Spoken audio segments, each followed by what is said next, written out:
నమస్కారం. City cable CPC న్యూస్కి స్వాగతం. ముందుగా ముఖ్యాంశాలు. మానసిక సమస్య ఎదుర్కొంటున్న వ్యక్తిని ముందుగానే గుర్తించడం ద్వారా సాధారణ వ్యక్తిగా మార్చేందుకు అవకాశాలు పుష్కలం. ర్యాలీలో మానసిక వైద్య విభాగం ప్రతినిధుల స్పష్టీకరణ. ఉమ్మడి రాష్ట్ర ముఖ్యమంత్రిగా ప్రతిపక్ష నేతగా దివంగత వైఎస్ఆర్ అందించిన సేవలు వెలకట్టలేనివి. మీడియాతో వైసీపీ జిల్లా అధ్యక్షుడు రవీంద్రనాథ్ రెడ్డి వెల్లడి. మానసిక సమస్యలు ఎదుర్కొంటున్న వ్యక్తిని ముందుగానే గుర్తించడం ద్వారా సాధారణ వ్యక్తిగా మార్చేందుకు అవకాశాలు అధికంగా ఉంటాయని మానసిక వైద్య విభాగం ప్రతినిధులు తెలిపారు. ప్రపంచ మానసిక ఆరోగ్య వారోత్సవాల సందర్భంగా మానసిక వైద్య విభాగం ఆధ్వర్యంలో ఈరోజు కడప నగరం మున్సిపల్ కార్పొరేషన్ కార్యాలయం నుంచి మహావీర్ సర్కిల్ వరకు ప్రజలకు మానసిక సమస్యలపై అవగాహన కల్పిస్తూ ర్యాలీని నిర్వహించారు. ఈ సందర్భంగా వారు మాట్లాడుతూ ఈ నెల 4 నుంచి 10వ తేదీ వరకు ప్రపంచ మానసిక ఆరోగ్య వారోత్సవాలు కొనసాగుతున్నాయన్నారు. ఇందులో భాగంగా ప్రతిరోజు ఒక కార్యక్రమాన్ని నిర్వహిస్తూ వస్తూ ప్రస్తుతం ర్యాలీ నిర్వహణకు ముందుకు రావడం జరిగిందన్నారు. ప్రస్తుత సమాజంలో మానసిక సమస్యలు అధికమవుతున్నాయని, ఈ సమస్యలతో బాధపడుతున్న వారు కుటుంబ సభ్యులకు భారంగా మారే పరిస్థితులు నెలకొన్నాయన్నారు. ప్రాథమిక స్థాయిలోనే సమస్యను గుర్తిస్తే స్వల్పకాలిక వైద్య సేవల ద్వారా మనిషిలో పూర్తి స్థాయిలో మార్పు తీసుకురావచ్చనే విషయాన్ని ప్రజలు గుర్తించాలని తెలిపారు. ఈ విషయంగా ప్రజల్లో అవగాహన కల్పించేందుకు ఈ వారోత్సవాలు నిర్వహిస్తున్నామని వారు వివరించారు. ఈ కార్యక్రమంలో పలువురు సైకియాట్రిస్టులు, మానసిక వైద్య నిపుణులు, మానసిక సమస్యలతో బాధపడుతున్న వారి కుటుంబ సభ్యులు పాల్గొన్నారు.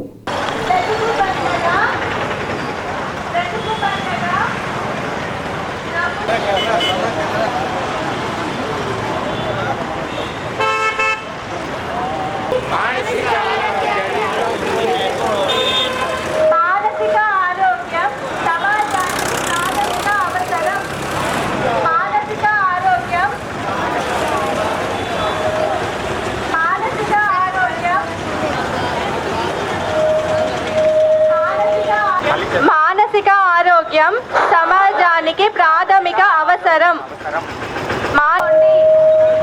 అందరితో మాట్లాడండి.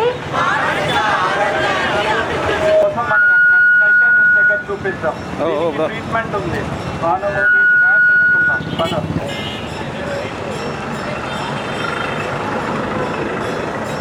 చాలా మేలు అనిపిస్తుంది.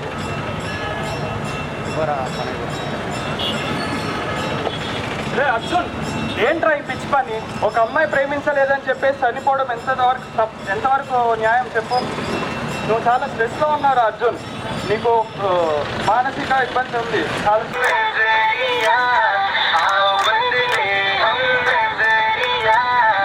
డే 10th ఉంది అక్టోబర్లో. దాని యొక్క వారోత్సవాలు ఈ నెల 4వ తేదీ నుండి 10వ తేదీ వరకు ప్రతిరోజు ఒకటి institute of mental health Kadapa వాళ్ళు మేము ఒక ప్రోగ్రాం చేస్తున్నాము. ప్రజలకి అలాంగ్ విత్ మెడికోస్కి, నర్సింగ్ స్టూడెంట్స్కి మానసిక సమస్యలపైన అవగాహన కల్పిస్తున్నాం సార్. అందులో భాగంగా ఈరోజు కడప ప్రజలకు కూడా ఇది తెలియాలా, మెంటల్ హెల్త్ గురించి తెలియాలనే ఉద్దేశంతో ఒక ర్యాలీ మేము ఇప్పుడు ఇక్కడ మున్సిపల్ కార్పొరేషన్ ఆఫీస్ నుండి మహావీర్ సర్కిల్ వరకు కండక్ట్ చేస్తున్నాము. మానసిక సమస్యలు ఇప్పుడున్న సమాజంలో చాలా పెరుగుతున్నాయి సార్. మానసిక సమస్యల వల్ల ప్రజల్లో డిజబిలిటీ వచ్చేసి వాళ్ళు మన ఫ్యామిలీలకి చాలా భారంగా మారుతున్నారు. మానసిక సమస్యలను త్వరితగతనే అంటే ముందుగానే గమనించి ముందుగానే గుర్తించినానుకో ఖచ్చితంగా డిజబిలిటీ లేకుండా వాళ్ళు నార్మల్ మనిషిగా మారడానికి అవకాశం ఉంటుంది. ఖచ్చితంగా ఈ ర్యాలీ అందరూ సక్సెస్ చేయాలని కోరుకుంటున్నాం sir. Thank you sir. Health అన్న మెయిన్ డెఫినేషన్ అంటే ఫిజికల్తో పాటు మెంటల్, సోషల్ లైఫ్ అంతా బాగుంటేనే అంటారు. మెంటల్ హెల్త్ అని ఎప్పుడు అంటామంటే తన ఉన్న క్యాపబిలిటీస్ని పరంగా తన వచ్చే ఒడిదుడుకులను, జీవితంలో వచ్చే ఒడిదుడుకుల్ని తట్టుకొని సొసైటీకి ఏమి యూటిలైజ్ చేయగలడు అన్నప్పుడే మెంటలీ ఫిట్ అని, మెంటలీ హెల్త్ అని అంటాం. ఇప్పుడు మెంటల్ ఇల్నెస్ అంటే అన్ని వైలెంట్ పేషెంటే కాదు. ఫస్ట్ మెంటల్ ఇల్నెస్ పోయే ముందరే ఫస్ట్ వాళ్ళు మెంటల్ డిస్ట్రెస్లోకి పోతారు. ఆ డిస్ట్రెస్ పోయినప్పుడు చిన్న చిన్నవి చూపిస్తారు. మనం ఆ డిస్ట్రెస్లో ఉన్నప్పుడే కనుక్కొని వాళ్ళకి అవగాహన కల్పించి వాళ్ళకి చిన్న చిన్న కౌన్సిలింగ్, కొద్దిగా మందులు ఇచ్చి కౌన్సిలింగ్, థెరపీలు ఉంటాయి, సిబిటి అలాగా. అవి ఇస్తే వాళ్ళు ఇల్నెస్ వరకు పోకుండా మనం కాపాడచ్చు. అలా డిస్ట్రెస్లో ఉన్న వాళ్ళకి అవేర్నెస్ కల్పించడానికి ఏవే జబ్బులు ఉంటాయి, మనం ఏం చేయొచ్చు, వర్క్ ప్లేస్లో ముఖ్యంగా ఏం చేయాలనేది మనం ఈ అవగాహన చేస్తున్నాం. ఈ ఇయర్ మనము వరల్డ్ మెంటల్ హెల్త్ డేలో priority it's time to prioritize mental health at work place. ముఖ్యంగా వర్క్ ప్లేస్లో ఉండే మెంటల్ ఇల్నెస్లు ఉన్న వాళ్ళని ఎలాగ రికగ్నైజ్ చేయాలా, మెంటల్ డిస్ట్రెస్ పోకుండా ఎట్లా చేయొచ్చు అని మనం ప్రివెన్షన్గా ఏం చేయొచ్చు అంటే వాళ్ళకి కౌన్సిలింగ్ సర్వీసెస్ కానీ రెగ్యులర్గా స్క్రీనింగ్ చేయించడం. ఎవరన్నా అలాంటి లక్షణాలు కనిపిస్తున్నా, వర్క్కి సరిగ్గా రాకపోయినా వాళ్ళకి కౌన్సిలింగ్ ఇచ్చి మన ఇంటిగ్రేట్ చేయాలి, మళ్ళీ వర్క్లోకి ఎట్లా తీసుకురావాలనే చూడొచ్చు. ఒకవేళ వాళ్ళు ఆల్రెడీ జబ్బులో ఉంటే ట్రీట్మెంట్ ఇప్పించి వాళ్ళు మళ్ళీ రికవరీ అయినాక మళ్ళీ అదే జాబ్లో ఉండేటట్టు చూడాలి. అలా మనం హెల్ప్ చేస్తే మనం అందరూ మెంటల్ ఇల్నెస్ వాళ్ళని కూడా మిగతా మనుషుల్లాగే మనం ఇంటిగ్రేట్ చేయొచ్చు సొసైటీ. దీనికోసం మనం ఈ అవేర్నెస్ ప్రోగ్రామ్ చేస్తున్నాం. Thank you. వాహన రంగంలో విశేష ఖ్యాతి గడించిన బజాజ్ సంస్థ అత్యాధునిక టెక్నాలజీతో భారతదేశంలోనే మొట్టమొదటిసారిగా బజాజ్ సిఎన్జి బైక్ను అందుబాటులోకి తీసుకురావడాన్ని స్వాగతిస్తున్నామని మాజీ ఉప ముఖ్యమంత్రి అమ్జద్ బాషా నగర మేయర్ సురేష్ బాబులు తెలిపారు. కడప నగరంలోని రాజీవ్ పార్క్లో హరుణ్ బజాజ్ వారి ఆధ్వర్యంలో నూతన సిఎన్జి ఫ్రీడమ్ బైక్ను ఆవిష్కరించారు. అంతకుముందు నిర్వహించిన కార్యక్రమాలు ప్రతి ఒక్కరిని అలరించాయి. ఈ సందర్భంగా ఏర్పాటు చేసిన కార్యక్రమానికి ముఖ్య అతిథులుగా హాజరైన అమ్జద్ బాషా, సురేష్ బాబులు మాట్లాడుతూ ద్విచక్ర వాహన రంగంలో బజాజ్ సంస్థకు ప్రత్యేక గుర్తింపు ఉందన్నారు. అటువంటి సంస్థ నుంచి వచ్చిన సిఎన్జి ఫ్రీడమ్ బైక్లో అనేక ప్రత్యేకతలు ఉన్నాయన్నారు. అత్యాధునిక టెక్నాలజీతో కూడిన ఈ బైక్ అన్ని వర్గాలకు అనుకూలంగా ఉందన్నారు. ముఖ్యంగా నేటి యువత ఆలోచనకు తగ్గట్టు నూతన వాహనాన్ని తీర్చిదిద్దడం జరిగిందన్నారు. ప్రతి ఒక్కరూ బజాజ్ షోరూంను సందర్శించి నూతన వాహనాన్ని బుక్ చేసుకోవాలని వారు సూచించారు. ఈ కార్యక్రమంలో వైసీపీ నేత శ్రీరంజన్ రెడ్డి, త్యాగరాజు, కార్పొరేటర్లు షఫీ, రామ్ లక్ష్మణ్ రెడ్డి, మాజీ మార్కెట్ యార్డ్ చైర్మన్ బంగారు నాగయ్య యాదవ్, నగర ప్రముఖులు రమేష్ రెడ్డి, ఎల్లారెడ్డి, శంకరాపురం సింధుతో పాటు పెద్ద ఎత్తున నగర వాసులు పాల్గొన్నారు.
సాఫ్ట్వేర్ ఇంజనీర్స్ గ్యాస్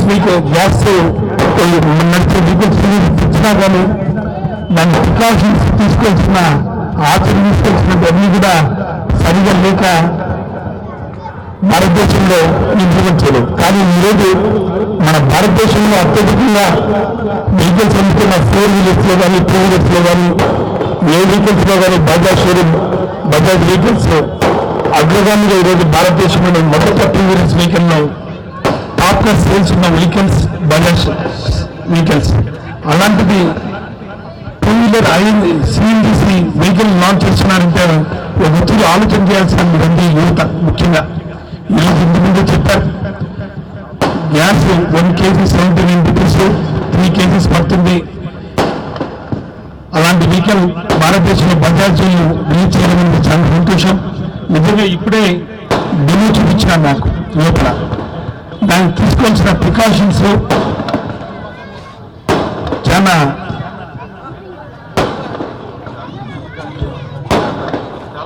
చాలా జాగ్రత్తలు తీసుకొని అది ప్రమాదాలు జరగకుండా దాన్ని ప్రికాషన్స్ తీసుకోవడం జరిగింది. ఒకటి వెహికల్ తీసుకున్న తర్వాత 3 years రెన్యూవల్ చేసుకోవాల్సిన ఆవశ్యకత ఉంది. అలాంటిది ఈ భారతదేశంలో బజాజ్ వెహికల్స్ మనం అమ్ముతూ ఈరోజు ప్రజలకు అనుగుణంగా మనం ఎంతో మిడిల్ క్లాస్ ఫ్యామిలీస్ ఈరోజు ఆలోచిస్తున్నాం. ఒక తూరి పెట్రోల్ పోసుకుంటే ఎంత అవుతుంది, ఎక్కడ తిరిగాని ఒకవేళ ఇంట్లో పిల్లలు వేసుకుంది కానీ పెట్రోల్ అయిపోయింది చూసుకోకుండా మళ్ళీ తీసుకొని పోతానే సెటిల్ అయిపోయే పరిస్థితులు ఉన్నాయి. అలాంటివి తల్లిదండ్రులు కానీ అందరికీ కానీ తక్కువ కాస్ట్ ఎక్కువ మైలేజ్గా తిరిగేదానికి బజాజ్ లాంటి వెహికల్ సిఎన్జి వెహికల్ లాంచ్ చేయడం చాలా సంతోషం. మొట్టమొదటి సిఎన్జి వెహికల్ అది మన ఆంధ్ర రాష్ట్రంలో మొట్టమొదటిసారిగా మన కడపలో మనం ఇనాగ్రేట్ చేసుకోవడం నిజంగా చాలా సంతోషం. నేను ముందుగా బజాజ్ కంపెనీ వాళ్లకు మరి అదేవిధంగా కడపలో హరోన్ బజాజ్ యాజమాన్యానికి అందరికీ కూడా మనస్ఫూర్తిగా అభినందనలు తెలియజేసుకుంటున్నాను. మరి ఈ కార్యక్రమానికి వచ్చేసిన గౌరవ గారికి మరి బజాజ్ అధికారులకు మరి అదేవిధంగా హరోన్ బజాజ్ స్టాఫ్కు మరి మిగతా ప్రజాప్రతినిధులందరికీ కూడా పేరు పేరున మరి చేసిన ప్రజలందరికీ కూడా పేరు పేరున హృదయపూర్వక ధన్యవాదాలు తెలియజేసుకుంటున్నాను. మరి ఇప్పుడు చెప్పినట్టుగా మన భారతదేశంలోనే కాదు ప్రపంచంలోనే మొట్టమొదటి సిఎన్జి బైక్ మనం చూశాం.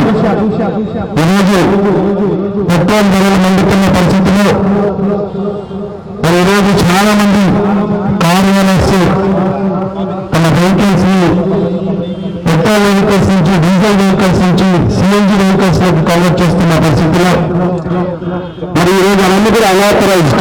మరి ఈరోజు ఆథరైజేషన్తో మరి ఈరోజు ఎంతో జాగ్రత్తలు తీసుకొని బజాజ్ కంపెనీ మన ముందుకు సిఎన్జి వెహికల్ తీసుకురావడం జరిగింది. బజాజ్ అంటే మనందరికీ తెలుసు మన మేడ్ ఇన్ ఇండియా భారతదేశంలోనే తయారవుతున్న మోటార్ సైకిల్స్ మరి బజాజ్ కంపెనీ తయారు చేసిన vehicles. Make in India, made in India. మనమందరం కూడా భారతదేశంలో తయారవుతున్న మరి వస్తువులు కానీ మరి ఇలాంటి దాన్ని మనం ప్రమోట్ చేయాల్సిన అవసరం కూడా ఎంతైనా ఉంది. మరి ఈరోజు బజాజ్ కంపెనీ అంటే వాల్యూ ఫర్ మనీ. మనం ఎంత పెట్టుబడి పెడతామో దానికి సమానంగా మనకు పూర్తిగా ఆ డబ్బుకు న్యాయం చేస్తున్న కంపెనీ మోటార్ సైకిల్ రంగంలో ఒక బజాజ్ కంపెనీని మనం గర్వంగా చెప్పుకోవచ్చు. దివంగత ముఖ్యమంత్రి వైఎస్ రాజశేఖర రెడ్డి ముఖ్యమంత్రిగానే కాకుండా ప్రతిపక్ష నేతగా ఉమ్మడి రాష్ట్రానికి అందించిన సేవలు వెలకట్టలేనివని వైఎస్ఆర్ కాంగ్రెస్ పార్టీ జిల్లా అధ్యక్షులు రవీంద్రనాథ్ రెడ్డి తెలిపారు. కడపలోని పార్టీ కార్యాలయంలో ఏర్పాటు చేసిన విలేకరుల సమావేశంలో ఆయన మాట్లాడారు. వైఎస్ఆర్ మరణానంతరం ఆయన సేవలకు గుర్తుగా 2010లో నాటి కాంగ్రెస్ ప్రభుత్వం జిల్లాకు వైఎస్ఆర్ జిల్లాగా నామకరణం చేసిందన్నారు. దివంగత వైఎస్ఆర్ ఆరోగ్యశ్రీ, 108 రైతులకు ఉచిత విద్యుత్, విద్యార్థులకు ఫీజు రియంబర్స్ వంటి పథకాలను అన్ని వర్గాలను ఆదుకోవడం జరిగిందన్నారు. ఆయన హఠాత్ మరణంతో ఉమ్మడి రాష్ట్రంలో 650 గుండెలు ఆగిపోయాయన్నారు. ప్రపంచంలో ఏ నాయకుడికి ఇంత ప్రజాదరణ లేదన్నారు. ఆయనకు చేసిన వైఎస్ఆర్ నామకరణం చేశారన్నారు. అటువంటి నేత గురించి మంత్రి సత్యకుమార్ మాటలకు జమ్మలమడుగు ఎమ్మెల్యే ఆదినారాయణ రెడ్డి వంత పాడడం సరికాదన్నారు. సత్యకుమార్ జిల్లాకు మేలు చేయకూడదనే ఉద్దేశంతోనే మంత్రి పదవి ఇచ్చారేమోనని అనిపిస్తోందన్నారు. పూలివెందుల మెడికల్ కళాశాలకు కేంద్రం 50 సీట్లు కేటాయిస్తే తమకు వద్దని లేఖ రాసిన ఘనత ఆయనకే దక్కిందన్నారు. సూపర్ 6 పేరుతో ప్రజలను మోసగించి కూటమి ప్రభుత్వం అధికారంలోకి వచ్చాక నిత్యావసర సరుకుల ధరలు, కరెంటు ఛార్జీలు పెంచేస్తోందన్నారు. ప్రజల సంక్షేమాన్ని పూర్తిగా విస్మరించినట్లు ఈ సందర్భంగా ఆరోపించారు.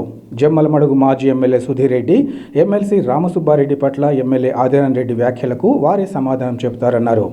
కమలాపురం మున్సిపల్ చైర్మన్, కౌన్సిలర్లు వారి సమస్యల కారణంగా పార్టీ మారినట్లు అనిపిస్తోందన్నారు. తమ వ్యక్తిగత పనులు చేయించుకునేందుకే వారు పార్టీ మారినట్లు అనిపిస్తోందన్నారు. ఇతర పార్టీలోకి వెళ్లిన చోట కొత్త నాయకత్వాన్ని ఏర్పాటు చేసుకుని పార్టీని బలోపేతం చేసుకుంటామని, పార్టీకి అండగా ఉంటామని ఆయన వివరించారు. ఈ సమావేశంలో వైఎస్ఆర్సీపీ నాయకుడు పులి సునీల్ కుమార్, కార్పొరేటర్ పాకా సురేష్, బాలస్వామిరెడ్డి, ఇంకా నాయకులు దేవిరెడ్డి ఆదిత్య తదితరులు పాల్గొన్నారు. పక్క జిల్లాలో ప్రాతినిధ్యం వహిస్తున్న శాసనసభ్యుడు, మంత్రి గారు శ్రీ సత్యకుమార్ గారు ముఖ్యమంత్రి గారికి ఒక రిప్రజెంటేషను ఇవ్వడం జరిగింది మొన్న ఎప్పుడో. మరి ఆయన ఈ రాష్ట్రంలో చాలా తక్కువ ఉన్నాడు అనుకుంటా. ఢిల్లీలోనే ఎక్కువ కాలం గడిపిన పరిస్థితి ఉన్నందువల్ల ఆయనకు తెలియదేమో.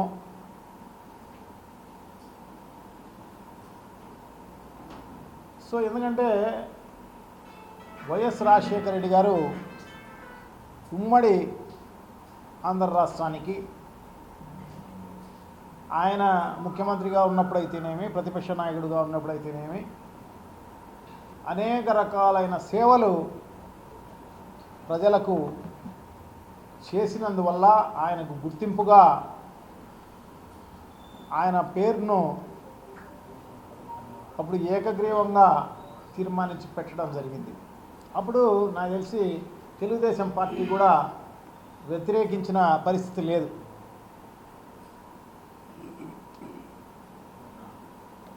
సో ఎందుకంటే వైఎస్ రాజశేఖర రెడ్డి గారు బీద మధ్యతరగతి వీళ్ళు వాళ్ళ అనేది లేదు, అందరికీ కూడా మేలు చేసిన వైఎస్ రాజశేఖర రెడ్డి గారి ప్రభుత్వం. అందరికీ ఆరోగ్యశ్రీ ప్రవేశపెట్టడం అయితేనేమి, ఇది ఎవరికీ రాని ఆలోచన. భారతదేశంలో ఏ రాష్ట్రంలోనూ ఆరోగ్యశ్రీ అనేది లేదు. ఇక రాజశేఖర రెడ్డి గారు ప్రవేశపెట్టిన తర్వాతనే ఇప్పుడు అన్ని రాష్ట్రాల్లోనూ ఆయన్ను ఆదర్శంగా తీసుకుని అన్ని చోట్ల పెట్టిన పరిస్థితి రాజీవ్ ఆరోగ్యశ్రీ. ఆ హఠాత్ పరిణామానికి టీవీల్లో వస్తూ ఉంటే గుండె ఆగి గుండె పగిలి చనిపోయిన పరిస్థితి. సో భారతదేశంలో కాదు కదా, ఇది ప్రపంచంలో కూడా ఎక్కడ కూడా ఏ నాయకుడు చనిపోయినా ఇంతమంది చనిపోయిన పరిస్థితి లేదు. సో అంతటి అభిమానము, అంతటి ప్రేమ సంపాదించుకున్న వ్యక్తి రాజశేఖర రెడ్డి గారు. అందుకోసమే ఆయనకు గుర్తుగా ఈ జిల్లాకు వైఎస్ఆర్ జిల్లా అని చెప్పి అప్పుడు ఏకగ్రీవంగా రోషయ్య గారి టైంలో కాంగ్రెస్ గవర్నమెంట్లో అప్పుడు ఇచ్చిన పరిస్థితి. ఇది జీవో 2010లో 5/8/2010